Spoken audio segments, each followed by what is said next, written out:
Hi, my name is Corey Guylock. I'm the Vice President and General Manager here at Fox 2548 and WIProud.com.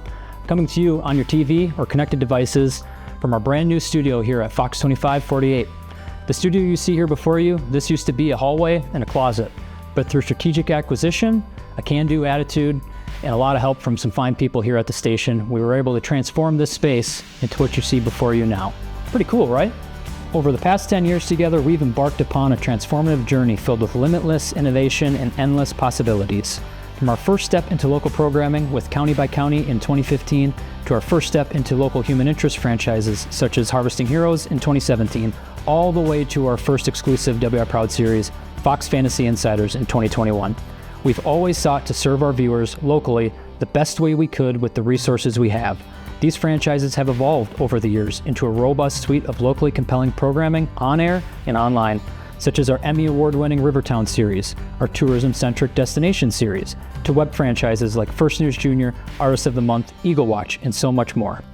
While these innovative years have become everyday life for us here at Fox 2548, one first step always seemed to evade us, and that first step was a regularly scheduled, locally produced, in-studio program focusing on local news, local weather, local people, and the community that we serve. Well, welcome to Living Local. Every Thursday, we will be here to give you the stories you need to know, conversations with the people that you should know, and everything you need to plan for a wonderful weekend in Western Wisconsin. Living Local is a modern approach to local news in a modern world, where we will aim to keep you informed, entertained, and spend quality time with quality people. For the first time in station history, we are truly living local. While we take this moment to celebrate this monumental achievement in Fox 2548 history, rest assured, the innovation is not over here. This is only the beginning.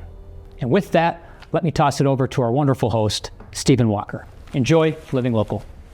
Welcome. This is Living Local.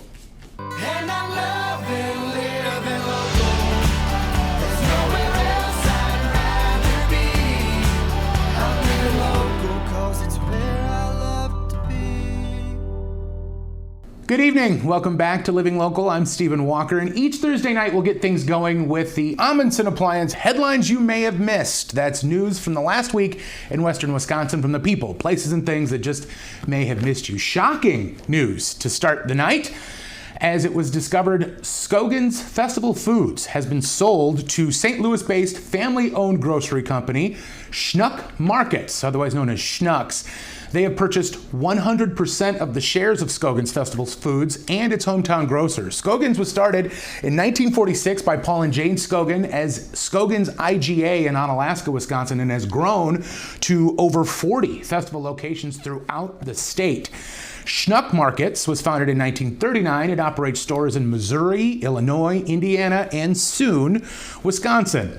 They are also one of the largest privately held supermarket chains in the country. With the addition of the festival locations, they will now have a footprint of 155 stores employing 19,000 people. Festival Foods CEO Mark Scogan plans to step down when the deal becomes final, which is expected to be in late October, pending regulatory approval.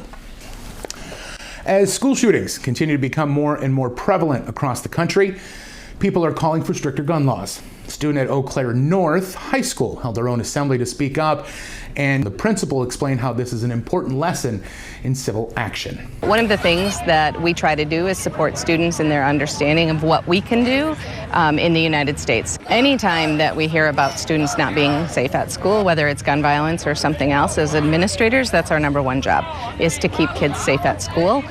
So when students want to have conversations about it or want to tell us anything about school safety, certainly it's something that we support with them. Students across the nation called on legislators to work on stricter gun laws in a national call to action. Students at Eau Claire North were unable to attend that national call to action. That's why they held their own assembly. Finally, it's time for the Amundsen Appliance Illuminating Story of the Week. Now, the Onalaska Lions Club is bringing an all-abilities park to the community. Dashiell Menzel sat down with Onalaska Parks Department members and the Lions Club to talk about how they are making dreams come true for kids of all abilities.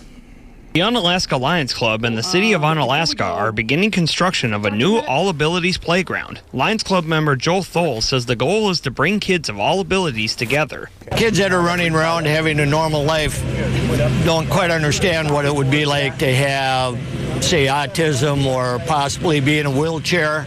And so it brings them together, and they see and they work together and they play together, and they get a better understanding of each other. Thole adds that the playground will feature a variety of accessible and inclusive play equipment.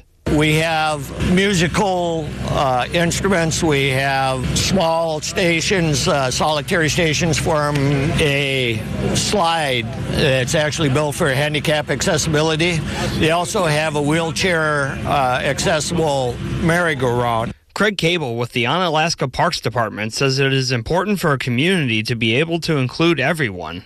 To have this, it just makes people want to be around. It just adds to our community, make it a more vibrant community, to bring people in and make everybody feel included as part of this community. Project organizers say after nearly $800,000 in donations from the community, construction was able to begin ahead of schedule. I honestly thought it was going to be closer to 4 years before we would be at this point. The Onalaska community has been huge. The Onalaska businesses have been very kind to us. I can't say enough about the area. Project organizers expect the playground to be completed by the end of next week and the entire project to be done by next spring.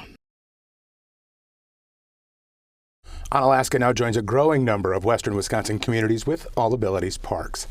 That's been a look at the week that was with the Amundsen Appliance headlines. Now, when we come back, I didn't think it would be right to start a Living Local show without talking to one of the biggest things that happens in western Wisconsin.